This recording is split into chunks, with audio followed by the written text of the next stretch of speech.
Coucou les loulous, c'est la grenouille de YouTube. Bon, donc je voulais faire la partie 2 de la vidéo sur l'amour à distance. Donc, pour ceux qui n'ont pas vu la vidéo, je vous invite à la voir, sinon vous allez rien comprendre.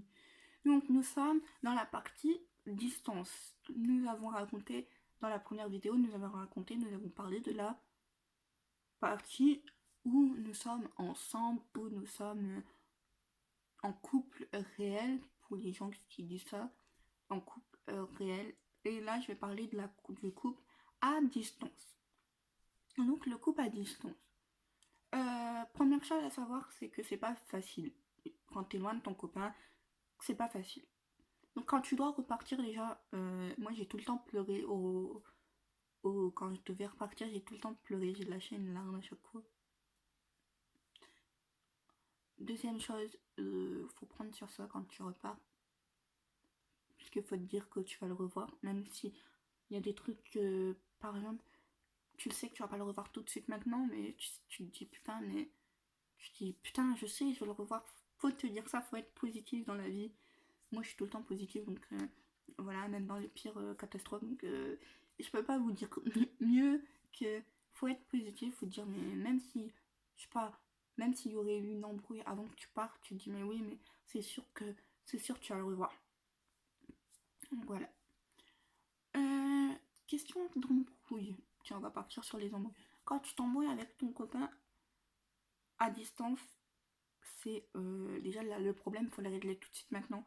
Faut pas attendre, faut le régler tout de suite maintenant. Faut pas attendre ni, ni demain, ni après-demain, ni. Faut pas attendre, faut pas laisser l'eau couler sous les ponts. Faut le faire tout de suite, tout de suite. Tout de suite. Parce que bah, sinon ça va durer et à un moment ça va exploser parce qu'il y aura ça, plus ça, plus ça. Voilà. Donc ça c'est mes conseils, hein. Après, il y en a que ça marche, il y en a que ça marche pas, hein. Mais moi je sais que quand on a eu des embrouilles, je les ai gérées tout de suite, tout de suite. Et puis bah on tient, on est là. Ça fait 11 mois, bientôt un an. Donc voilà. Deuxième chose, non, troisième chose. Euh, les câlins, les bisous, ben malheureusement, il n'y en a pas. Ça, c'est mort. Il n'y a pas de câlins, pas de bisous, pas de trucs bizarres. Ça, c'est mort. Et ouais, ça, faut savoir faire sans. Ça, c'est dur, par contre. Les bisous, les câlins et les coups de fesses. Et je prends de la place dans le lit. Ben non, il n'y a pas, c'est mort.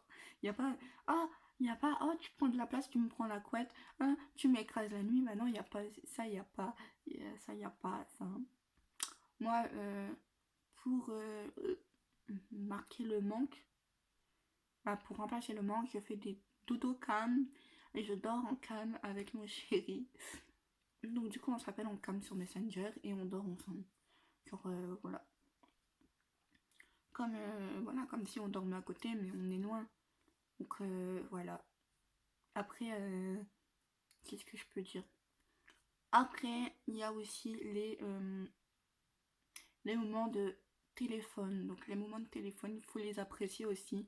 Justement, ça c'est dur parce que faut les apprécier, il faut se dire, mais oui, faut déjà analyser tout ce qu'il dit, ton copain, parce que voilà, il va te raconter sa journée, bah c'est normal, tu vois. Si par exemple tu l'appelles que le soir, il va te raconter sa journée, c'est normal, il faut pas lui dire ta bouche, faut pas lui dire ta bouche, faut l'écouter. Ça aussi, il faut être beaucoup à l'écoute. Faut être beaucoup à l'écoute aussi. Et justement, je peux dire que moi je suis beaucoup à l'écoute de mon copain parce que moi je suis quelqu'un de très, très positif et je suis très gentil aussi, mais ça faut pas le dire. Et mon copain c'est quelqu'un franchement de bien. Quand tu vois le fond de la personne, voilà, une relation à distance ça fait voir le fond de la personne et pas juste la porte qui ne s'ouvre pas en fait. Le muraille il s'ouvre quand on est à distance. Le muraille il s'ouvre parce qu'on voit là, le fond de la personne. Et je voulais dire aussi que donc ça fait 11 mois que je suis avec mon copain et 11 mois de bonheur et de bonheur que j'ai malgré les embrouilles, malgré les embrouilles. Même s'il y a eu des embrouilles, on a survécu à ça. Je suis très très contente. bien sûr avec ça, je suis très très contente. Qu'est-ce que je peux dire? Donc la muraille, comme je dis, à distance, la muraille s'ouvre, on voit l'intérieur du cœur et on ne voit pas forcément tout ce qui est physique, tout ce qui est bah, le début quoi. Quand t'es avec quelqu'un, tu vois le début, tu vois, je veux dire, tu vois la porte n'est pas ouverte, la porte n'est pas ouverte de son cœur. Et là, en fait, à distance, tu vois que la porte est ouverte, tu vois ce qu'il vaut, tu sais ce qu'il vaut et tu sais si tu vas, si tu vas rester ou casser. Je sais pas comment vous expliquer parce que les gens qui sont pas à distance, ils peuvent pas comprendre. Mais voilà, mais moi je veux dire que il y a beaucoup de couples à distance qui ont cassé. Franchement, c'est que l'amour n'était pas là en fait. Parce que l'amour, si elle est là, elle va te ramener à lui forcément. Forcément, elle va te ramener à lui ou à elle, hein. Forcément, elle va te ramener à lui ou à elle. Et que je voulais dire aussi que c'est bien de s'aimer, c'est beau. Mais aussi, dans une relation à distance, il faut avoir des projets. Si t'as pas de projet, c'est mort. Si t'as pas de projet, c'est mort. Parce que vous allez rester comme ça, vous allez rien faire. Mais nous, on a un projet, c'est de se voir ensemble, c'est d'emménager ensemble, de trouver du travail. On a un projet de vie commun, en fait. Ça aussi, il le faut.